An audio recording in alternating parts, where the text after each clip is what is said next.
could make a queen spend her entire life inside one palace? The White Palace was the most beautiful place in the kingdom, yet it held a mystery that lasted for generations. Its queen ruled with wisdom and kindness, but she never walked beyond its gates again. Tonight, we begin the forgotten story hidden behind the palace's silent walls. Long ago, in a peaceful kingdom surrounded by snowy mountains, stood a palace unlike any other. Built from pale white stone, its towers shimmered in the morning sunlight, making it seem almost like a castle carved from clouds.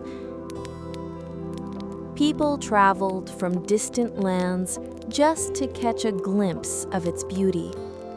They admired the marble walls, graceful gardens, and sparkling fountains. Yet no visitor ever left without asking the same question: why did the queen never leave the White Palace? Queen Eleanor had ruled for many years. She was known for her wisdom, gentle voice, and fair decisions. Farmers praised her kindness. Children smiled whenever they heard stories about their beloved queen. Even neighboring kings respected her judgment. Every morning followed the same quiet routine. She would wake before sunrise, open the tall windows of her chamber, and watch the first light touch the mountains beyond the palace walls. White doves gathered in the gardens below, filling the air with soft songs. From her window, the world looked peaceful, but she never stepped outside to see it. Servants prepared the royal halls, ministers arrived with reports, and messengers delivered letters from every corner of the kingdom. Queen Eleanor welcomed them all with calm dignity. Yet, when official ceremonies were held outside the palace gates, another royal representative attended in her place. Years passed, then decades. Children who once heard stories of the queen grew old enough to tell the same stories to their own grandchildren. The mystery only deepened.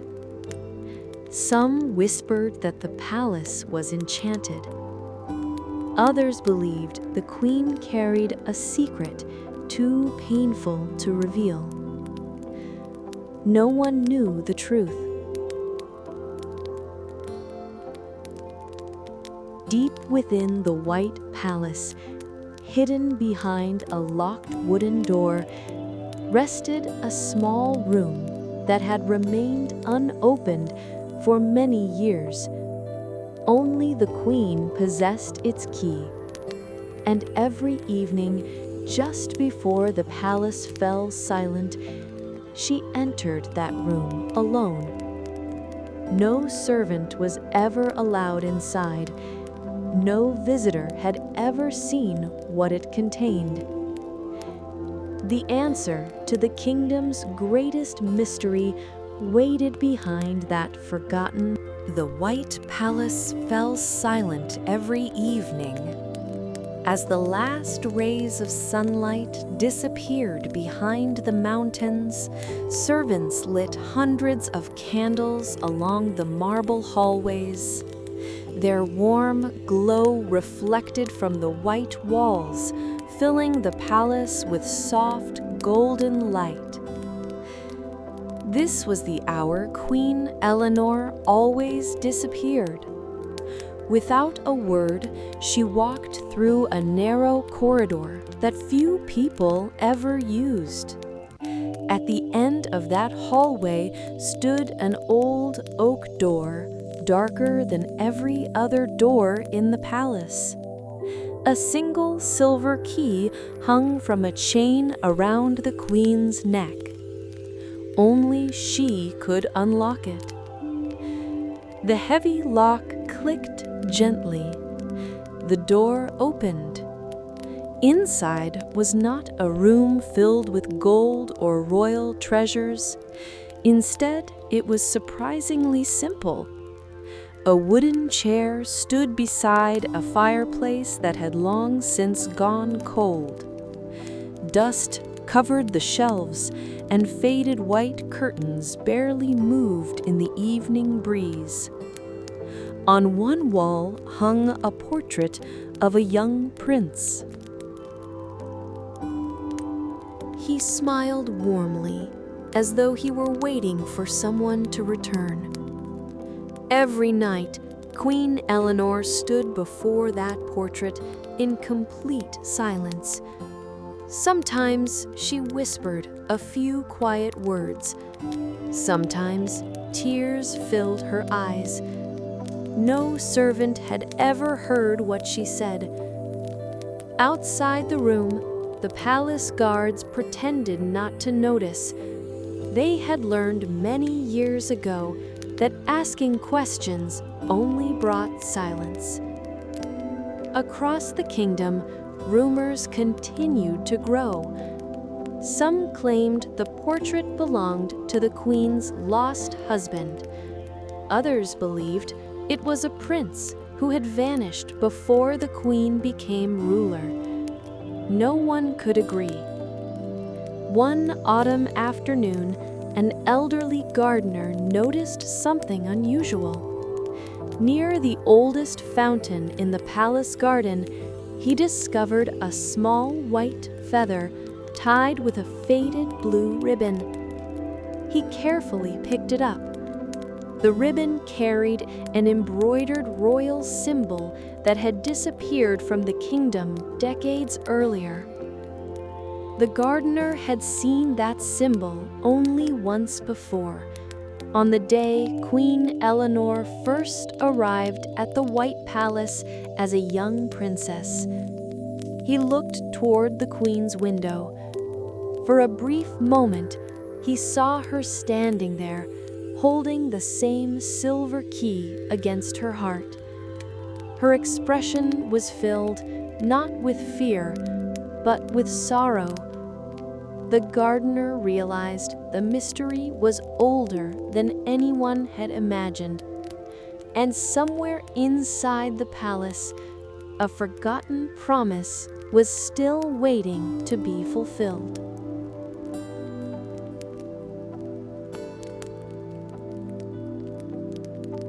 The old gardener could not forget what he had seen.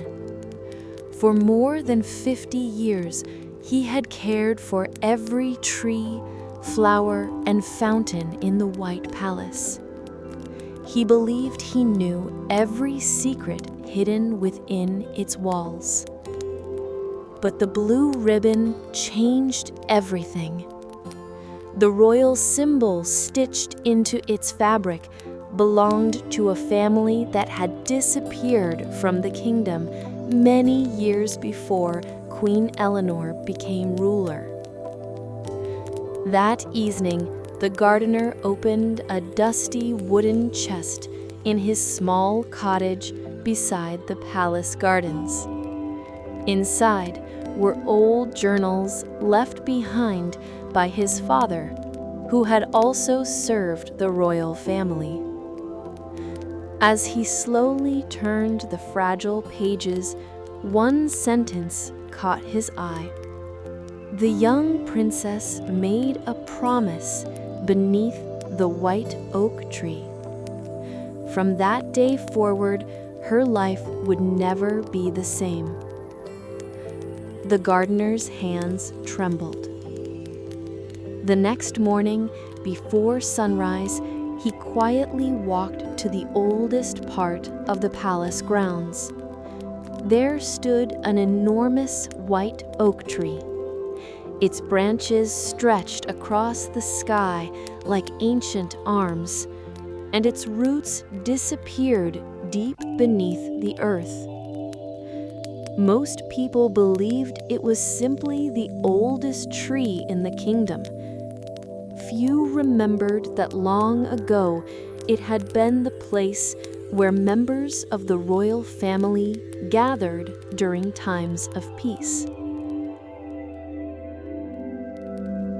The morning after the gardener discovered the hidden letter, a cold mist settled over the White Palace. For the first time in many years, Queen Eleanor did not appear at her usual window before sunrise. The servants exchanged worried glances. Something had changed. The old gardener held the stone box tightly beneath his cloak. He knew the letter belonged to the Queen, but he also knew it had remained hidden for half a century. Who had buried it, and why had it been meant to stay hidden for so long? As he walked toward the palace, the great doors slowly opened. To his surprise, a royal guard approached him. "The Queen wishes to see you." It was the first time in decades that an ordinary palace servant had been invited into the Queen's private library.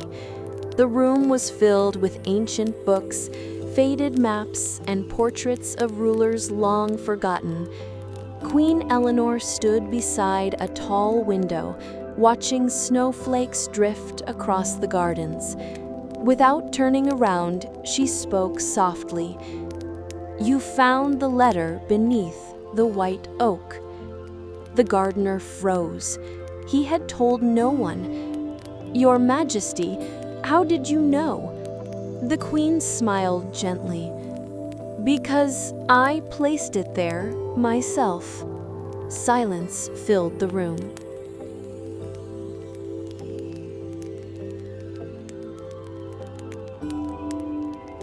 She slowly turned and looked at the old gardener with tired but peaceful eyes. "I buried it 50 years ago, on the day I made a promise I could never break." The gardener carefully handed her the stone box.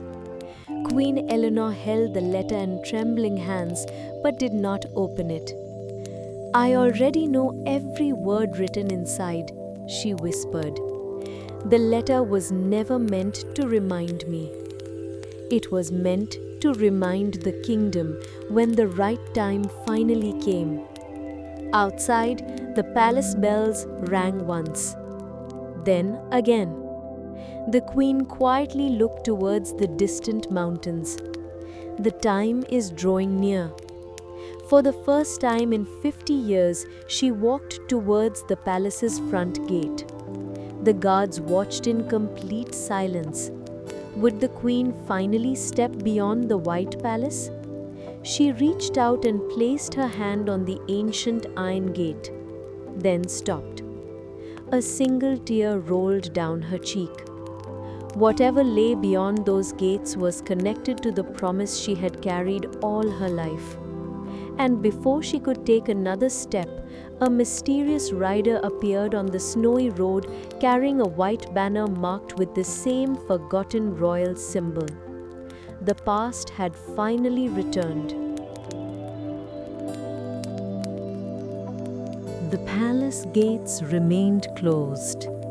Queen Eleanor stood only a few steps away, her hand resting gently against the cold iron.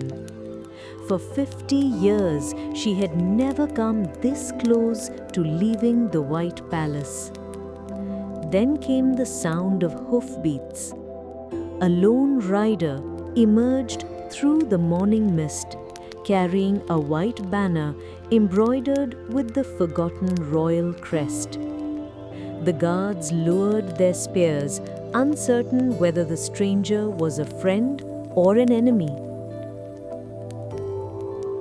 The rider stopped before the gates and slowly climbed down from his horse. Without speaking, he knelt. From inside his weathered cloak, he produced a small wooden chest wrapped in white linen. "I have traveled across 3 kingdoms," he said quietly.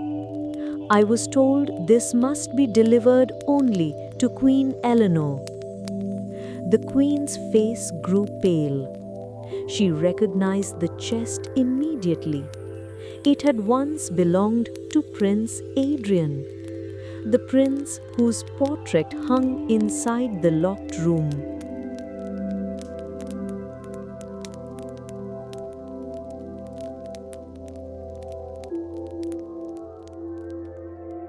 With trembling hands, she accepted the box. Inside lay a silver pocket watch, frozen at exactly 11:11, and beneath it, a folded letter bearing Adrian's seal. For a long moment, she could not bring herself to open it. The rider lowered his head. "Your Majesty, Prince Adrian asked that this letter be delivered only if he never returned." A heavy silence fell across the palace courtyard. At last, Queen Eleanor unfolded the faded parchment. The ink had faded, but every word remained clear. "If you are reading this, then time has carried me farther than I ever wished. Do not wait for me any longer. Rule with kindness, keep your promise, and when the kingdom no longer needs your sacrifice, walk beyond the White Palace without fear." A single tear slipped down the queen's cheek. For decades, she had believed waiting was the only way to honor the promise they had made together. Now, for the first time, she realized Adrian had never wanted her to remain a prisoner of the past. The old gardener watched in silence. He finally understood. The White Palace had never been a prison built of stone. It had been a prison built of memory. As the queen gently closed the letter, the great bell in the palace tower rang once more. Then, somewhere beyond the snowy hills, another bell answered. The ancient promise was nearing its end.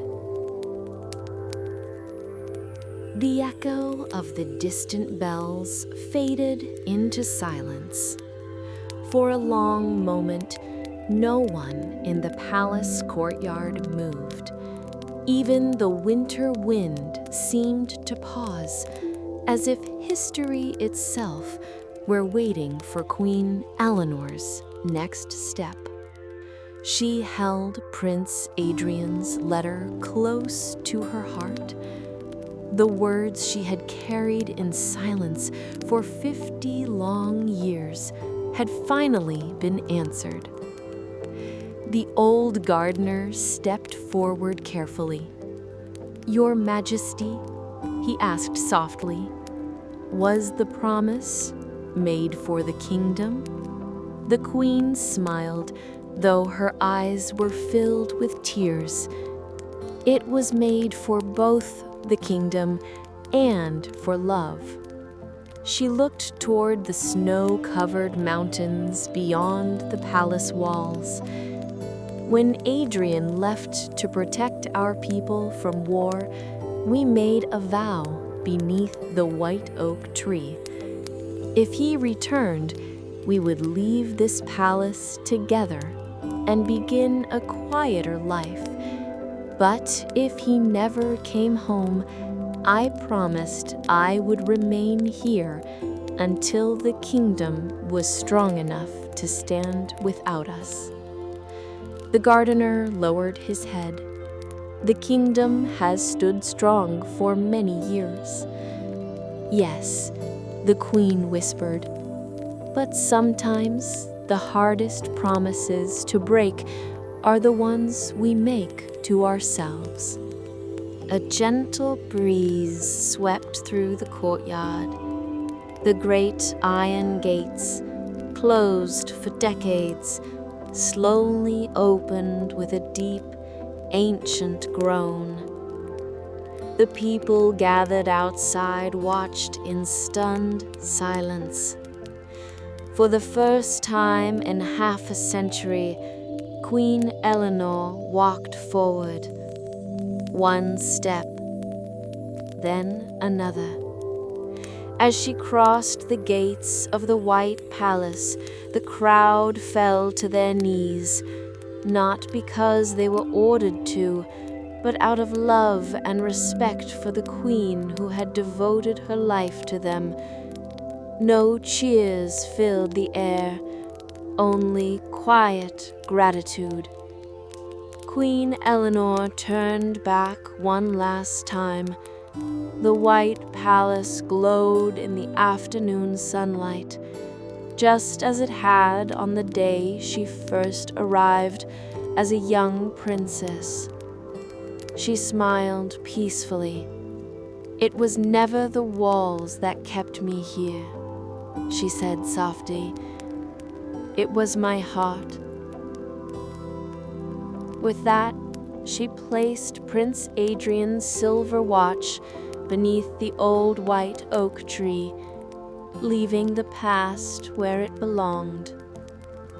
As the palace bells rang together across the valley, the ancient promise was finally fulfilled. The queen walked slowly down the snowy road, no longer as a ruler bound by sorrow, but as a woman set free by love, duty, and time. And though she never returned to the White Palace, the people remembered her not as the queen who never left, but as the queen who kept her promise